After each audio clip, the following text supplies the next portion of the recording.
தேவனை சேர்மன் மாணிக்க வாசன் நடுநிலை பள்ளி 5ஆம் வகுப்பு படிக்கிறேன். எனக்கு கொடுத்த கதை புத்தகம் பேர் என்னன்னா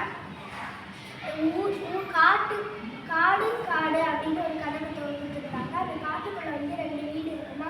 அந்த வீட்டுக்குள்ள ஒரு பருவம் இருக்காளா.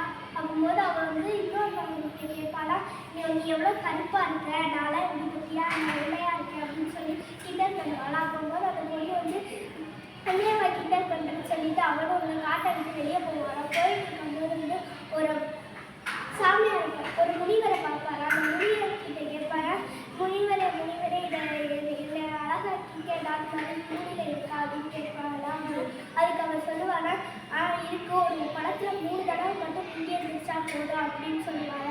சரி அப்படின்னு சொல்லிட்டு அவரும் போயிட்டு இருக்கும்போது ஒரு வாழை மரம் வருமா. அந்த வாழை மரத்துக்கிட்ட போயிட்டு இருக்கும்போது அந்த வாழை மரம் சொல்லுவா, என்னை அந்த கட்டையை எடுத்து நிமித்து வச்சுட்டு போறியா அப்படின்னு சொல்லுவாள் அந்த வாழை மரம். அதுக்கு அவரும் சரின்னு சொல்லிட்டு எடுத்து வச்சுட்டு போவாளாம். அதுக்கு அந்த வாழை மரம் நன்றின்னு சொல்லுவாள். திருப்பி போயிட்டு இருக்கும்போது ஒரு அடுப்பு உடஞ்சு கிடைக்குமா.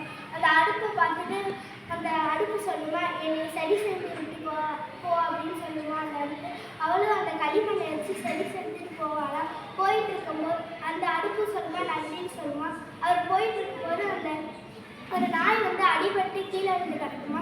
ஆகும்போது அவர் அந்த நாயை பார்த்துட்டு நாய் கேட்குமா, எனக்கு என் காயத்துக்கு மருந்து போடுவாயா அப்படின்னு கேட்குமா. அந்த பொண்ணு சரின்னு சொல்லிட்டு போகுமா.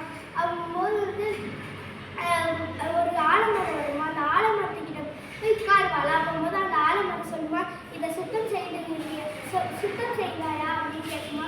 சரின்னு சொல்லிட்டு அவளும் சுத்தம் செய்வாளாம். அதுக்கடுத்து அந்த ஆறு வந்துடுமா. அந்த ஆறுல 3 தடவை முங்கி எழுந்திருப்பாளாம். அதுக்கடுத்து அவளுக்கு நிறைய முடியும் நல்லா சகப்பாயிருவாளாம்.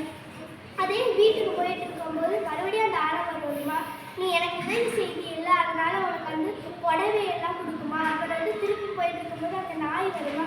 அந்த நாய் சொல்லுமா, நீ எனக்கு காயத்துக்கு மருந்து போட்டீங்களா, அதனால என் மேலே உள்ள வைரக்கற்கள்லாம் எடுப்பா அப்படின்னு சொல்லுமா. அதுக்கடுத்து போயிட்டு இருக்கும்போது அந்த உடஞ்ச அடுப்பு இதா என் சாப்பாடுலாம் எடுத்துக்கோ அப்படின்னு சொல்லுமா. சரின்னு சொல்லிட்டு அவரும் போவானா. மறுபடியும் போயிட்டு இருக்கும்போது அந்த வாழை மரம் இருக்குமா, நீ எனக்கு உதவி செஞ்சீங்கள, அதனால நல்ல நகையெல்லாம் மேலே இருக்குமா. நகையையும் பொற்காசுகளை கொடுக்குமா. அவளும் நன்றி சொல்லிட்டு போவாளா. போயிட்டு அவள் கணவன்கிட்ட சொல்லிட்டு இருப்பாள். சொல்றது எல்லாத்தையும் முதல் மருத்துவ ஒட்டி கேட்டு இருப்பாள். ஒட்டி கேட்டு அதே மாதிரி போவாள் அந்த காட்டுக்குள்ள. அப்போ போது அந்த வாழை மரம் இருக்குமா. அந்த வாழை மரம் அந்த குச்சியை மட்டும் நிமித்து வைக்கிறியா அப்படின்னு கேட்குமா. நானும் நிமித்து வைக்க மாட்டேன் அப்படின்னு சொல்லிட்டு போயிடுவாள். அப்புறம் ஒரு அடுப்பு உடம்பு கிடைக்குமா. அந்த அடுப்பு கிட்ட போயிட்டு இருக்கும்போது அடுப்பு சொல்லுமா, நீ சரி செய்து விட்டு போவாயா அப்படின்னு கேட்குமா. அந்த அடுப்பு நான்லாம் சரி செய்து விட்டு போக மாட்டேன் அப்படின்னு சொல்லிடுவாங்க அந்த பொண்ணு. சரின்னு சொல்லிட்டு அவளும் போவாளாம். போயிட்டு இருக்கும்போது அதே நாய் கால் அடிபட்டு வரும். அப்போது அவளுக்கு அந்த நாய்க்கு மருந்து வைப்பாயா அப்படின்னு அந்த நாய் கேட்குமா. நான்லாம் வைக்க முடியாதுன்னு சொல்லிட்டு போவாங்க. அப்போது அந்த ஆலமரத்துக்கு உட்காருவாங்க. அப்போது அந்த ஆலமரம் கேட்குமா, நீ சுத்தம் செய்து விட்டு போவாயா அப்படின்னு கேட்குமா. நான்லாம் சுத்தம் செய்ய மாட்டேன் அப்படின்னு சொல்லிட்டு போவாங்க. அப்புறம் ஆறு வந்துடுமா. இப்போ ஆறு கிட்ட தலையை விட்டு முங்கி எழுந்திருப்பாங்க. 3 தடவை முங்கி எழுந்திருந்தா அவளும் நல்லா இருப்பாங்க. அதுக்கடுத்து நிறைய தடவை முங்கி எழுந்திரிச்சா என்ன நடக்கும்னு தெரியல.